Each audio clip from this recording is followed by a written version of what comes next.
국제 정세 냉정합니다. 감정적 접근 안 됩니다. 아무도 우리를 도와주지 않아요. 동양은 서양이 될 수 없다. 그게 아주 편견에 빠진 서양 학문이 지금 만들어낸 산물이라는 거예요. 얼마든지 동양도 서양을 따라잡을 수 있고, 그러면 현재 지금 팔레스타인 사람은 누구냐? 우리가 헷갈리죠. 그러니까 이 사람들은 국가를 만들어 본 적이 없잖아요. 없죠.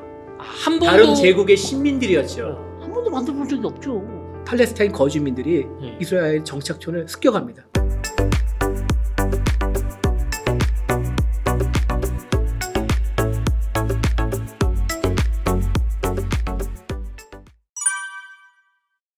교수님, 저희가 이제 뭐 약간 이스라엘과 유럽이 조금 국제 정세적 입장에서 봤는데, 요 팔레스타인 입장에서 조금 보면 네. 이 문제에 굉장히 중요한 인물이 있다고 하는데, 네. 성일광 교수님의 인물 탐구 시간 가져보도록 하겠습니다. 안녕하십니까. 서일광의 인물탐구 시간입니다. 자, 소개해 주셨는데 팔레스타인 지식인들이 많이 있죠. 알게 모르게 좀 있습니다. 유명한 분이 한 분 계시죠. 예, 가장 유명한 거의 뭐 스타 중에 스타입니다. 셀럽 중에 셀럽. 에드워드 사이드. 태어나기를 팔레스타인에서 태어났지만 부모님이 이집트로 이주를 하시고 이집트에서 다시 영국으로 갔습니다.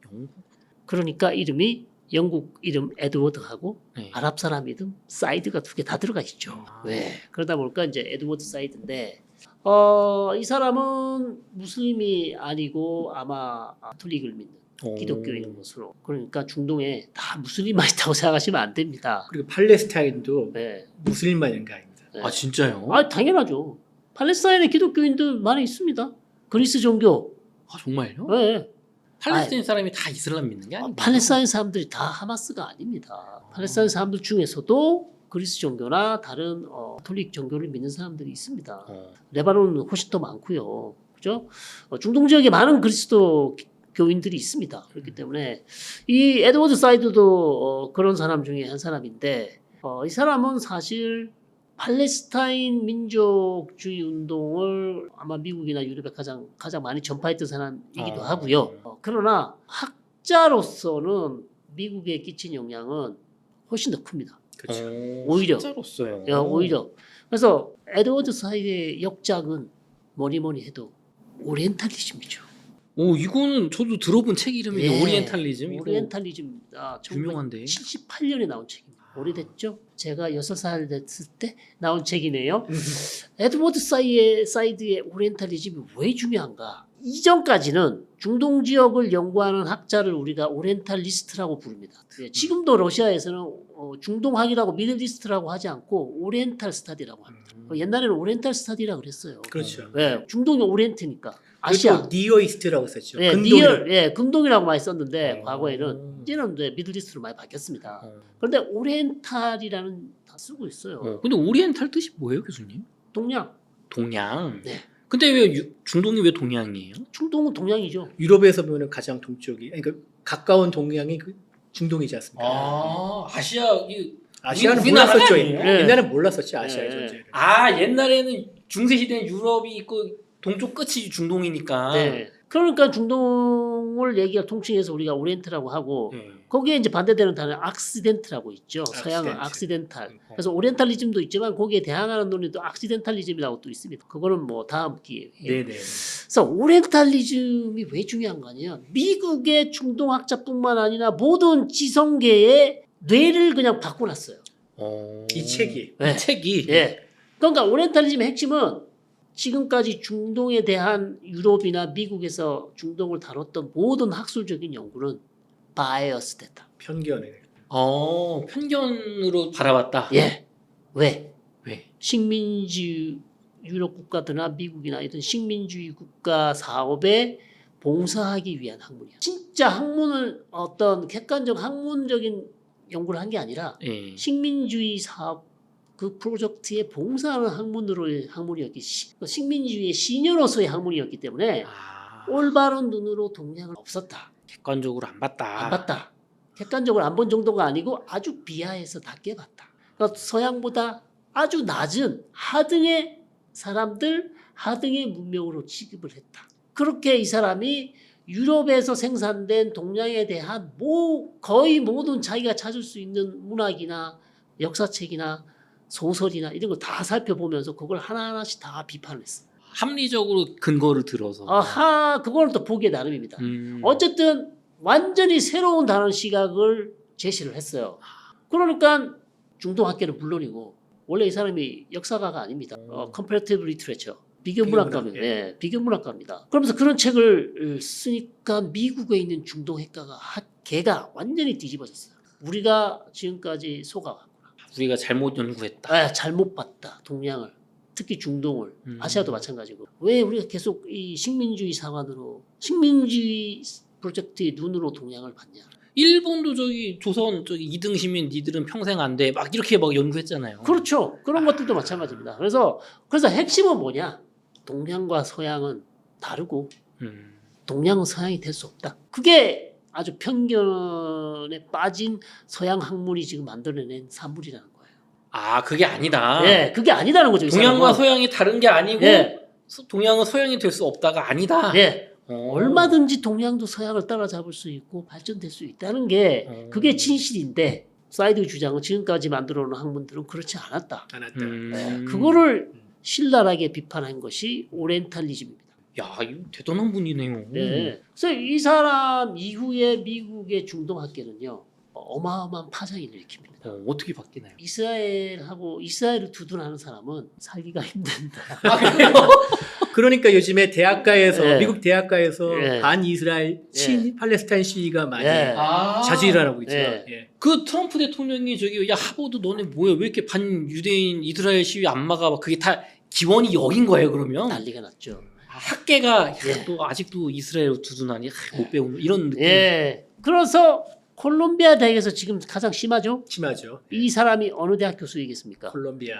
콜롬비아 대학 교수. 야, 이 뿌리가 있구나. 네. 그래서 이 사람의 영향력은 장단점이 있는 양난의 검이다. 아, 오르신 말씀만 하신 건 아니고. 아니죠. 양난의 검이라고 제가 말씀드리는 거는 정말 지금까지 잘못된 동양을 바라보는 잘못된 서양의 시선을 신랄하게 비판한 점은 상당히 높이 살 수 있겠으나 또 한편으로는 우리가 생각해 봐야 될 게 그렇다면 딜레마에 빠지게 됩니다. 이분의 말씀에 따르면 그러면 서양은 never, ever 동양을 제대로 볼 수 없는 것인가? 그러면 동양을 객관적으로 바라볼 수 있는 것인가? 어느 게 더 객관적인 것인가? 외부자가 나를 보는 게 객관적인 것인지 내 친구나 내 자신이 나를 평가하는 것이 객관적인 것인지. 그러니까 보통 후자가 어렵죠. 그러니까 동양과 서양과의 소통의 채널을 완전히 닫아버린 것 아닌가. 거기에 대한 딜레마가 있는. 아, 야 서양이 동양을 평가하는 거는 편견이니까 너는 아예 평가도 하지 마. 그렇게 가볼 수 있다는 거죠. 아, 그 말 되네요. 너는 출발부터가 아니야. 이렇게 얘기를 해버리면 더 이상 서양은 동양과의 어떤 소통의 창이 닫혀버리는 거죠. 저 어릴 때 그런 거 있었어요. 제 20살 때 군대 갈 때 어떤 분이 공익근무요원에 네. 가셨거든요. 근데 그 당시는 방위 같은데요. 방위 뭐 예. 방위 뭐 그런 걸 쓰고 뭐 방위 산업체도 있고 그렇죠. 여러 가지가 있었어요. 그리고 방위로 가는 것도 있고. 근데 현역을 나온 사람한테 막 군대 얘기를 비판하는 거, 군제도를. 그랬더니 현역 나온 분이 짜증나겠다. 야 진짜. 너는 뭐 방위 나오고 뭐지 현역도 안 나온 놈이 막 이런 얘기를 하냐 했더니 전 되게 인상 깊었던 게 네. 아니 국가의 의무를 방위로 하든 면제로 하든 현역을 가든 수행을 했으면 수행을 한 거고 설령 면제를 받았다 할지라도 네. 군대 제도에 대해서 대한민국 국민으로서 내가 말을 하지 못한다고 하면 이게 제대로 올바로 된 민주주의고 토론이냐? 아니죠. 전 그 얘기를 듣고 어린 마음에 아유 이 형님 대단한 분이네. 야, 이 엄청 그 형님의 감명받았어. 우리 남 PD님의 에드워드 사이드였네. 에드워드 사이드인 거예요. 예. 지금 그 말대로 너는 현역 안 나왔으니까 군대제도 얘기하지 마 하면 소통이 안 되는 거 아닙니까? 그렇죠. 나는 현역 아니라고 기간이 너무 길어 이러면 안 되잖아요. 이 좀 일리가 있는 것 같아요 그 말씀이. 너무나 중요한 엄청난 업적을 남긴 학자이지만 네. 이스라엘 문제에 있어서는 사실상 대화의 창을 닫았고 근데 제가 또 이제 대사직을 마치고 이스라엘로 돌아가신 아키바 토르 대사와 토르 대사님. 얘기를 예. 해봤어요. 예. 네. 같은 대학을 다녔어요. 오. 콜롬비아 대학을 다녔거든요. 네. 자기가 만난 에드워드 사이드를 너무나 인자했대요. 아. 자기가 이거 유대인 키파를 쓰고 있지 예. 않습니까? 모자, 뻥똥 모자. 예, 유대인인 걸 알면서도 자기가 언제라도 찾아가면 친절하게 대화를 하고 이팔 문제에 대해서도 이스라엘 팔레스타인 문제에 대해서 얘기를 하고 대단히 개방적인 그런 사람입니다. 상당히 인상적이었대요. 인격자네. 네, 그러니까 뭐 학문적으로는 학자적으로도 상당히 인격적으로 괜찮은 사람이죠. 성일광 교수님 같은 분이셨. 아, 저는 뭐 아직 멀었습니다. 더 열심히 공부를 해야. 아까 그러면 에드워드 사이드가 팔레스타인인데 무슬림이 아니고 기독교였다고 하셨어요. 네. 도대체 그럼 팔레스타인은 아까 유대인이 뭔가 제가 여쭤봤는데 네. 팔레스타인은 어떻게 정의할 수 있을까요? 팔레스타인 단어의 기원은 팔레스타인의 이 단어는 기원은 블레셋이 맞습니다. 성경에서 나온 예, 블레셋. 블레셋이 맞습니다. 다윗과 골리앗. 골리앗. 예, 블레셋 족속. 특히 이제 가자 지역에 와 있던 그 블레셋 족속이라 그러죠. 성경에서. 블레셋 족속인데 필라스틴이죠. 그래서 필라스틴. 필라스틴인데 이 블레셋 족속은 원래 고고학적으로 팔레스타인에 있던 족속이 아닙니다. 그리스에서 배를 타고 온 해양 민족으로. 바다의 민족이라고 하죠. 예, 해양 민족으로 알려져 있고 이름은 블레셋에서 왔으나 그 사람 지금 팔레스타인 사람들이 그 사람들의 후예라고 우리가 어떻게 할 수 있겠습니까? 바다의 민족이 뭐냐면은 고대사를 전공하다 보면은 갑자기 에게의 문명이나 이런 그 당시 기원전의 그 문명들이 갑자기 사라진 적이 있습니다. 그런데 이 원인에 대해서 몰랐는데 기록이 하나 남았어요. 고대 이집트에서 기록이 남아요. 바다의 민족이라고 시 피플이 쳐들어왔는데 이집트가 간신히 막아서 나라를 지켰다. 이런 구절이 나옵니다. 그래서 유럽에서 건너온 민족으로 추정이 되는데 네. 그들이 지금 팔레스타인의 그 시조라고 하죠. 그렇죠. 블레셋 족속이 들어왔는데 이름은 같으나 이 사람들이 지금 20세기의 팔레스타인 사람들이 후예라고 할 수는 없죠. 알 수가 없습니다. 어원은 거기서 예, 나왔죠. 어원은 거기서 나왔으나 그렇기 때문에 팔레스타인 어원은 그렇고 그러면 현재 지금 팔레스타인 사람은 누구냐? 우리가 헷갈리죠. 팔레스타인 사람이 아랍 사람은 뭐고? 신라 고구려 조선 뭐 그 앞에 고조선도 있고 쭉 해서 지금 한국인 정체성이 있잖아요. 네네네. 여기는 아닌 거예요? 아니죠. 그러나 팔레스타인 사람들은 물론 그때부터도 계속해서 팔레스타인 지역에 사는 아랍 사람들을 우리가 팔레스타인 사람이라고 부를 수밖에 없습니다. 아랍은 훨씬 더 큰 개념이잖아요. 그렇죠. 네. 중동적인 아랍어를 쓰는 사람이고 아빠가 엄마가 아랍 사람이고 다 아랍 사람인데 네. 그 아랍 사람들 중에서 팔레스타인 지역에 살고 있는 아랍 사람을 우리가 팔레스타인 사람이라고 할 수밖에 없다. 그러면 팔레스타인인 분들은 여기가 우리 수천 년 블레셋인 때부터 우리 땅이야라고 하는 거예요. 블레셋은 아니지만 가나안 시대 때부터 자기들이 여기 있었다고 얘기하는 가나안 사람이죠. 시대부터. 예. 예. 가나안 시대. 예. 구약 성경에서 봤던 것 같은데요. 예, 그때부터 우리가 여기 있었다고 주장하는 사람이 있는 거죠. 문제는 팔레스타인 민족주의가 그럼 언제부터 나왔냐? 요게 이제 중요하죠. 그리고 팔레스타인을 하나의 어떤 민족이나 자기들의 어떤 민족주의가 나오기 전이라도 아주 그 이전의 어떤 정체성을 확인할 수 있는 역사적 사료가 있냐 없냐. 그게 이제 중요한데 그거 가지고 이제 학문적인 논쟁이 있죠. 그러나 정확히는 팔레스타인 민족주의는 어찌 보면 한 10세기나 돼야 나오는 것이지. 그게 19세기에 팔레스타인 민족주의가 있었다고 그렇게 있다고 주장하는 사람도 있습니다. 그러나 대체적으로는 한 20세기 들어와야 왜냐하면 팔레스타인이 오스만 제국 시대 시리아하고 같이 엮여 있었거든요. 그렇죠. 분리가 돼 있지 않습니다.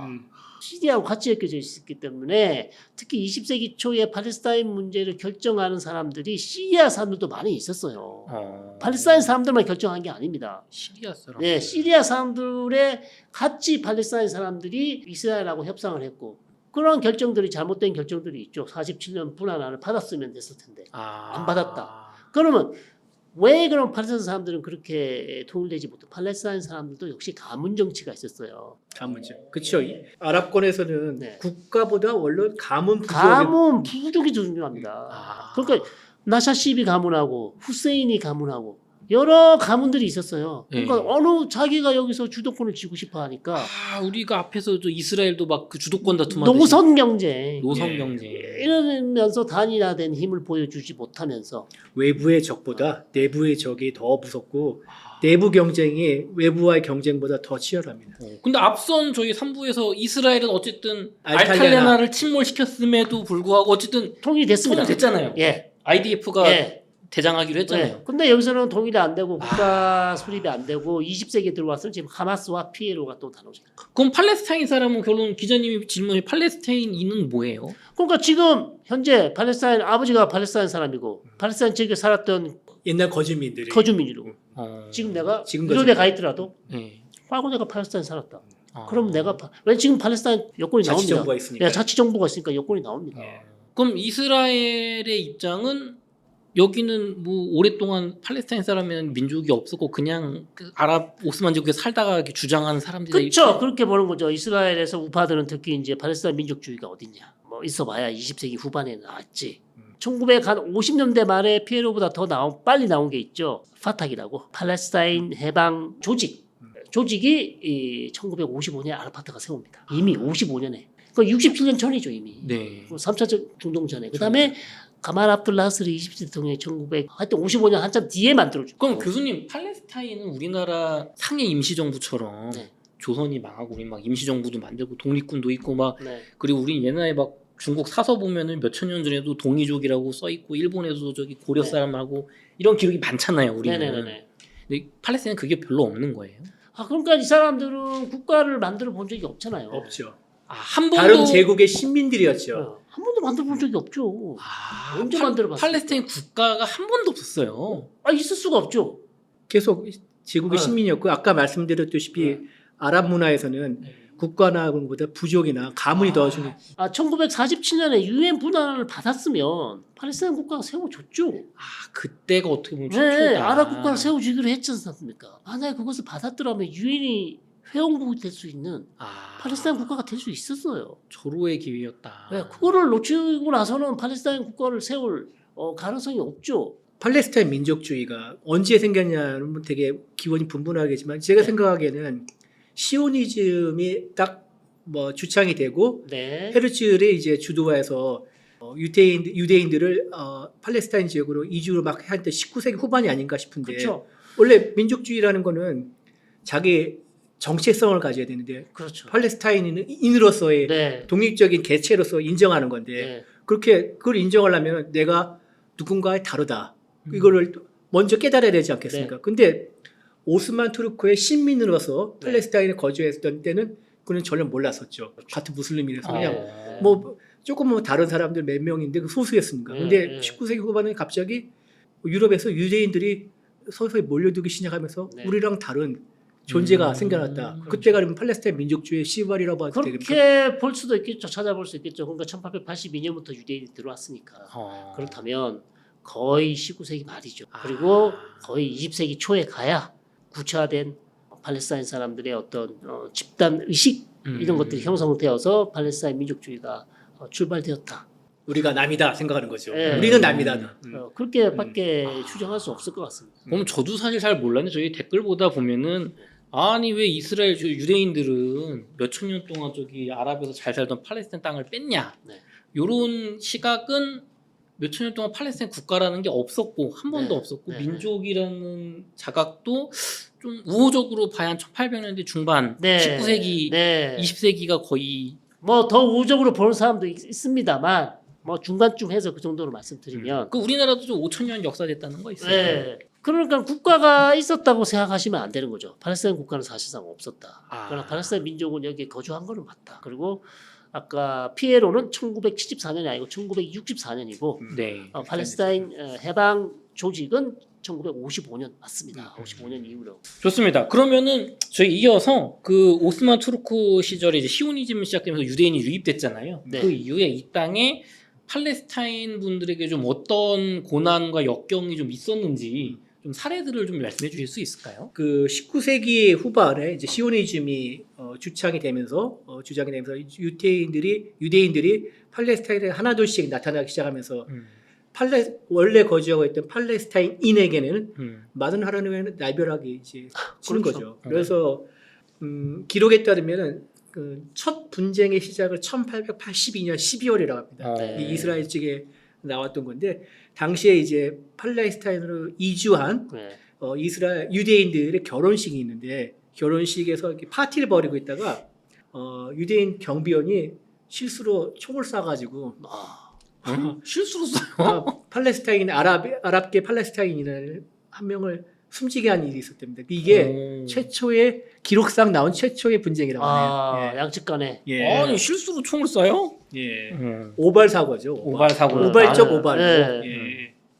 그 이후에 이제 유대인들이 뭐 많이 오면서 아까 로스차일드 가문이 돈을 내줘서 이제 땅 매입을 하면서 그렇죠. 토지와 관련된 분쟁들이 잦아진다고 합니다. 유대인 지주들과 아니면 팔레스타인의 소장농이나 네. 이런 경우도 있고 생기고 그다음에 토지 매입 관련해서 분쟁도 잦아지고 네. 그러면서 차츰 이 양측 간의 감정의 골이 깊어지고 분쟁도 많아지고 이 또 강도도 격화가 됩니다. 예. 그때 유대인들이 좋은 값을 쳐줬어요. 시세보다 높게. 돈을 네. 뺏은 근데 약간 그럼 돈 주고 산 사람들은 꽤 좋은 값에 산 거예요. 네. 그러니까 아랍 사람들이 팔았겠죠. 그리고 강제로 판 건 아니잖아요. 강제로 판 건 아니죠. 당연히 시세를 아주 잘 쳐준 거죠. 왜냐하면 땅을 사야 되니까. 사야 되니까. 예, 절박한 사람들은 유대인이었겠죠. 그렇죠. 그러니까 아주 시세보다 높게 했기 때문에 아랍 사람들이 땅을 사실 좀 많이 팔았다. 이렇게 이제 볼 수 있어요. 근데 또 아까 전부에서 10% 정도만 그렇게 샀고 나머지는 막 우르르 몰렸다고 또 네, 하니까. 그렇습니다. 그렇게 땅을 막 많이 매입하지는 못했어요. 제가 왜냐- 댓글 보다 보면 네. 그런 거 있어요. 네. 아닙니다, 교수님. 유대인들이 합법적으로 다 돈 주고 산 거예요. 다는 아니에요. 다는 그렇게 아니다. 아랍 사람들이 그 땅을 다 팔 수는 없었어. 왜냐하면 이미 유대인들이 너무 많이 들어왔고 이 땅을 파는 것 자체가 상당히 문제가 될 수 있다고 생각했어요. 그렇기 때문에 땅을 그렇게 마구잡이로 유대인들에게 다 팔 정도 그 정도는 아니었다. 하지만 네. 제값 주고 시세보다 더 주고 네. 합법적으로 산 유대인들도 있었다. 있었다. 음. 네. 그 1886년에 이런 일이 있었다고 합니다. 지금의 제가 이스라엘 지명을 잘 모르겠지만 페탁티크바. 페타티크바. 예. 페타티크바. 네. 역시 히브리어. 네. 샬롬. 테라비브 밑에 있습니다. 아, 페탁티크바. 예.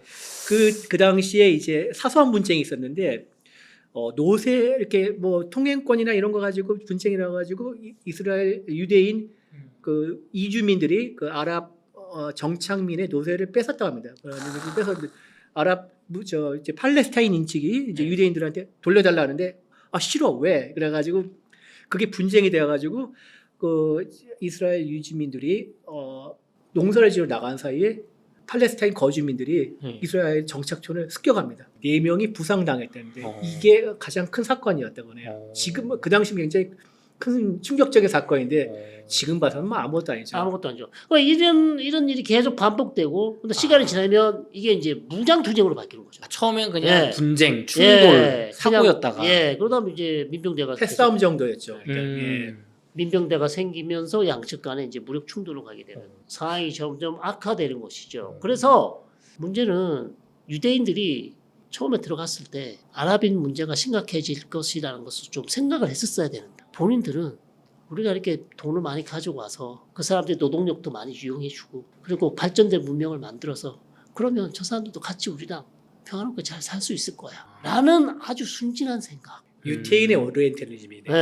예. 너무나 순진한 생각이었어요.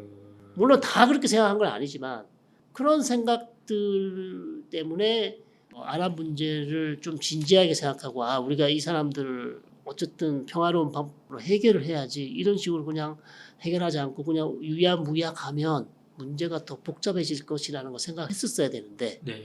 그런 생각이 부족했어요. 사람 없는 땅으로 우리는 이주를 간다라는 그런 표현이 있어요. Land without people인데 말도 안 되는 말. 네, 사람들은 많이 있는데 어떻게 land without people이냐. 그럼 유대인들은 표현이 마치 그냥 주인 없는 땅에 그냥 우리가 가고 있는 거다. 그건 완전 착각이죠. 사람 많이 살고 있잖아요. 네. 국가를 못 썼을 뿐이지. 그게 분쟁의 씨앗이다. 불행의 씨앗이다. 1920년은 그 1차 대전이 끝나고 중동 지역 분할에 대해서 이제 영국과 프랑스를 중심으로 프랑스의 도시 세브라라는 데에서 모여가지고 협의를 합니다. 거기에 근데 팔레스타인인 대표도 들어와가지고 같이 본격적인 협상단은 아닌데 자신들의 의견을 제시한 대표단으로 참석한 일이 있었습니다. 근데 두 대표단 사이에 약간의 신사협정 같은 게 맺어졌다고 합니다. 그래서 앞으로 우리는 이제 뭐 싸우지 말고 평화롭게 살자. 네. 그렇게 약속을 했건만 점점 더 많은 그 유대인들이 팔레스타인도 유입이 되고 그러면서 분쟁이 더 격해지면서 그 1920년의 약속은 물거품이 되는 거죠.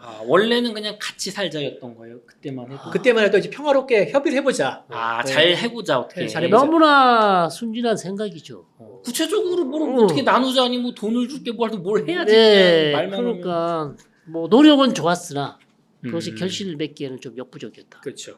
팔레스타인의 핍박의 역사에서 또 이렇게 되게 중요한 사건이 있죠. 데이르 야신 학살 사건인데 예. 이게 뭐죠, 교수님? 1948년 4월 9일 예루살렘 인근 데이르 야신이라는 마을에 지원주의 즉 유대인 군사 조직들이 즉 레키가 들어가서 네. 레키가 아마 에젤에서 나온 조직이에요. 네. 다른 테러 조직. 민병대 조직. 민병대 조직. 네, 테러 조직. 이슬람에서는 민병대 네, 조직. 네. 여기가 마을을 공격해서 여성과 아동을 포함해 107명의 팔레스타인이 사망하는. 그것도 최소 인원입니다. 네, 그거 이게 더 피해자를 더 부풀려 그러니까 좀 더 네. 확대 집계하면 400명, 500명 이렇게 얘기는 나오네요. 그러니까 이건 뭐 거의 학살 사건이죠. 근데 왜 학살해요? 그것은 이제 그 마을에서 다른 사람이 나와서 유대인을 공격했다거나 아니면 본인들이 쫓고 있는 사람이 그 마을에 들어갔다거나 여러 가지 이제 이유 변명 구실을 대어서 팔레스타인 마을을 공격을 한 거고 말씀드린 것처럼 1948년 5월 15일 전쟁이 딱 갑자기 일어난 게 아니고 그렇죠. 이미 이전부터 양측 간에는 무력 충돌이 잦았기 때문에 이런 상황을 얼마든지 많이 발생했을 가능성이 높다. 짧게 보면 70년 전에 네. 그러니까 본격적인 유대인의 유입이 생겼을 때부터 네, 네. 차츰차츰 응축이 된 거죠. 그렇죠. 방어뿐만 아니라 복수도 했죠. 전쟁 나기 전부터 무력 충돌은 계속 되고 있었다. 그 당시에 데이르 야신의 학살을 지켜보던 자크드 레이니어라고 당시에 이제 팔레스타인 적십자사 대표가 이 네. 광경을 목격했다는 이런 말을 했습니다. 그 유대인 아까 레흐가 와서 팔레스타인에게 집을 비우고 나가라고 했는데 주어진 시간은 단 15분 만이에요. 15분 만에 15분 만에 나가라. 네. 나가라 하는데 이게 어떻게 말이 가능합니까? 그리고 또 낮 시간이었기 대부분은 이제 농사지로 나갔기 때문에 주변 마을에는 주로 이제 노약자들, 노인이나 어린이, 여성들밖에 없었는데 이들에게 그렇게 하면 이게 될 법한 일입니까? 그리고 딱 15분 지금 끝나고 난 다음에 본격적으로 학살 시작됐는데 이 학살에 가담한 이스라엘 측의 그 민병대 내게 보면은 소녀도 있었답니다. 소녀, 여성, 여성 아이, 그렇죠. 예. 소녀. 그래서 그러니까 이게 상당히 이스라엘 팔레스타인 분쟁사의 거의 심볼 상징입니다. 네. 유대인들이 무고한 팔레스타인 사람. 물론 48년 전쟁 중에도 전쟁을 수행하는 것도 문제가 되는 게 많았습니다. 왜냐하면 이스라엘군이 아예 고의적으로 전쟁 중에 팔레스타인 마을에 들어가면 주민들이 도망가도록 위협을 했다. 집을 버리고 도망가도록. 네. 그럼 그 땅을 가져갈 수 있잖아요. 떠나게 예, 그런 방식의 어떤 조직적인 군 차원에서 팔레스타인 주민들을 요르단으로 도망가도록 위협을 하거나 그런 것을 계획하지 않았냐. 그런 학문적인 논의가 있어. 그것을 우리가 D 플랜이라고 합니다. A, B, C, D인데 D 플랜인데 그런 작전 계획명이죠. 근데 거기에 대해서는 이스라엘 쪽에서는 이제 서로 또 조금 논란이 있죠. 맞다, 아니다. 라는 그래서 그게 히브리어로는 토크니시 플랜이라는 뜻이고 토크니 달렛인데 달렛 플랜 혹은 뭐 D 플랜이라고 그렇게 부르고 있습니다. 그 데이르 야신 마을 학살 사건이 네. 목적이 있을 것 같습니다. 이건 뭐 이스라엘은 분명히 인정하지 않지만 이런 네. 한 번의 학살 사건이 있고 난 다음에 네. 팔레스타인 사람들 입장에서는 어떻겠습니까? 이스라엘에 이 같은 학살을 당하지 않게 해서 빨리 도망쳐야겠다. 그쵸. 예. 다 죽이니까. 다 죽인다. 몽골군이 원정을 할 때 딱 예. 하나 본보기를 하지 않습니까? 항복을 거부한 도시를 완전히 그 네 발 달린 모든 짐승 다 죽이는 거 가지고 초토화시키는 게 더 예. 이상의 저항은 무의미하다. 얘네들 저항하면 이렇게 된다는 게 아. 일종의 선전을 하는 거죠. 이런 네. 효과가 있기 때문에 데이르 야신 마을 학살 사건 이후에 네. 팔레스타인에 이제 많은 이들이 이스라엘에 이런 학살이 들어와서 집을 또 많이 떠났다고 하거든요. 그러니까 이제 전쟁 전부터 이미 개전 직전이죠. 예, 이건 개전 직전이죠. 개전 직전인데 이미 양측 간에는 이미 팔레스타인하고 유대인 민병대 간의 전쟁이 있었고 독립을 선포하고 나서 이제 아랍 군들이 들어오면서 이제 1차 중동 전쟁이 터진 거죠. 그러니까 이거는 일종의 내전이죠. 내전이죠. 예, 이스라엘 내부에서 팔레스타인층과 유대인들이 계속 전쟁을 벌이고 있었고 특히 데르 야신 같은 경우는 여기 보니까 이 마을은 이스라엘과 싸울 의사가 없다. 불같이 오. 합의를 이미 다 했는데도 불구하고 맞아요. 중립지역이었죠. 예, 빨리 이 집을 버리고 탈출해라고 15분 정도 시간을 주고 거기에 나가지 않는 사람들에 대해서는 살해를 하는. 교수님 근데 합의를 했잖아요. 우리는 네. 그냥 평화롭게 본보기를 살겠다. 보여주는 거죠. 그러니까 무조건 팔레스타인 너희들 다 떠나지 않으면 다 죽어. 떠나면 이스라엘 사람들이 차지하면 되니까 그러니까요. 유대인들이. 네. 그런 어떤 본보기일 가능성이 좀 있어 보입니다. 그러니까 제1차 중동 전쟁은 이스라엘 입장에서는 독립 전쟁이고 네. 건국의 과정이겠지만은 네. 원래 거주했던 팔레스타인에게는 재앙이죠. 그래서 이거를 나크바라고 하지 않습니까? 네, 아랍어로 나크바라고 부릅니다. 무슨 뜻인가요? 대재앙, 대재앙. 디제스터죠. 디제스터. 대재앙. 아, 교수님 그러면은 저희가 또 이제 감정적으로 이렇게 순진하게 보는 시각일 수도 있는데 아니 그 유럽에서 네. 히틀러한테 그렇게 조직적으로 학살당하고 유대인들 홀로코스트도 있었는데 아니 여기 가서 어떻게 반대편으로 또 힘이 있다고 그러냐 이렇게 보시는 분들도 있는데 네. 이거는 너무 이렇게 우리 인류의 역사나 정치나 권력 이런 투쟁을 너무 생존을 순진하게 보는 시각일까요? 아 그래서 유럽 사람들이 팔레스타인 많이 도와주려고 해요. 지금요. 늦었지만. 늦었지만. 네. 그래서 이제 프랑스나 유럽에서는 계속해서 이스라엘이 팔레스타인 사람들을 학살하거나 죽이면 거기에 대해서 계속 문제 제기를 하고 있고 물론 그것이 충분하지는 않습니다만 그런 역할을 중재를 하는 역할을 하고 있고 그다음에 한때 94년에 바르셀로나 플랜이라고 계획이 있습니다. 중동 지역의 팔레스타인 국가들의 경제를 좀 살려서 팔레스타인 독립국가로 가서 이팔 문제를 해결해 보자. 라는 어떤 바르셀로나 경제를 통해서 팔레스타인 국가를 세워서 좀 이팔 문제를 이스라엘 팔레스타인 문제를 해결해 보자는 그런 노력이 있었는데 그게 바로 바르셀로나 플랜 프로젝트가 있었어요. 그래서 그게 이제 뭐 성공하지는 못했죠. 그게 일종의 이제 유럽 사람들이 그나마 양심적으로 죄책감을 느껴서 예, 죄책감 느끼면서 그래도 우리가 좀 이 정도 최소한의 노력은 해야 되지 않겠는가라고 이제 그런 사업도 했습니다만 그것이 이제 물거품이 되고 말았죠. 미국은 그래서 트럼프가 가자 지구에다가 미국은 휴양지를 만들려고 했어요. 미국은 바이든부터 관심이 없었어요. 그래서 바이든이 지금 보면은 외교의 귀재라고 하시면은 북한 문제에 대해서도 전략적 인내로 계속 바이든도 그랬죠. 그다음 그 앞에 누굽니까? 오바마. 트럼프죠. 트럼프 트럼프 일기. 그렇죠. 트럼프 일기는 그래도 트럼프 일기에서는 노력을 했어요. 그건 너무 친이스라엘적이야. 사위가 이스라엘 유대인이니까. 그래서 이스라엘 팔레스타인 중동 평화안일 책을 만들었어요. 책자를 아주 좋은 거 컴프리헨시브 아주 포괄적인 중동 평화를 뭐 100페이지인가짜리를 만들었어요. 경제 개발까지. 팔레스타인 경제를 어떻게 개발시켜야 되느냐. 앞으로 독립이 되면. 네. 어마어마하게 이쁘게 잘 만들었어요. 네. 근데 문제는 요르단강 서안의 땅에 30인가 40%를 유대인에게 합병하는 걸로 했어요. 그러니까 팔레스타인 측이 절대 받을 수가 없죠. 그럴 수 없죠. 너무나 많은 땅을. 왜냐하면 이스라엘하고 팔레스타인 협상 중에 요르단강 서안에서 팔레스타인이 줄 수 있는 땅의 범위가 10% 미만이에요. 7%냐 6%냐 가지고 싸우고 협상을 하고 있는데 1% 포인트 가지고 싸우는데 1% 싸우는데 30%를 준다고 한 거예요. 그걸 팔레스타인이 어떻게 받습니까? 그러니까 완전히 폐기가 됐죠. 그러니까 거의 8년, 10년 동안 아무것도 없었어요.